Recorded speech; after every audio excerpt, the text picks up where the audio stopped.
Celebrity celebrity celebrity আজ আমাদের পাড়াতে আসছে সেলিব্রিটি রচনাদি। সকাল সকাল পড়িয়ে চলেও এসেছি, এই জন্যে কিন্তু নয়, স্টুডেন্টরা অনেকেই আসেনি তাই সকাল সকাল পড়ানো হয়ে গেছে। পড়িয়ে এসে দেখি মা আটা মাখছে। মাকে তো আর করতে দেওয়া যায় না, আমি নেই বলে মা তাড়াতাড়ি করে কাজটা সারতে চেয়েছিল, কিন্তু এসেই আমি কাজটা সেরে নিয়েছি। রুটি আর বেগুন ভাজা করে নিয়েছি, তো নিয়ে বসে পড়েছি চা আর টিফিন। খাওয়া দাওয়া করে নিয়েছি, মা বার করেছে এই সব জিনিস। ঘরের মধ্যে সব কাঠগুলো রাখা ছিল, বৃষ্টি হবে বলে সব গুছিয়ে নিয়ে এসে রেখেছি। আর রুই ধরে গেছে, কাজ বেড়ে গেল, তাড়াতাড়ি এসেও যা কাণ্ড হলো।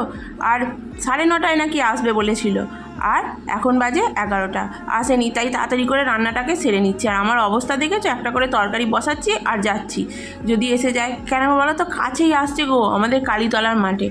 তো যাক, 9:30 থেকে অবশেষে এসে পৌঁছলো 12টার সময়। কেন এসেছিলো দেখে নিশ্চয়ই বুঝতেই পারছো। ওরা যা করে করুক, আমরা তো সেলিব্রিটি।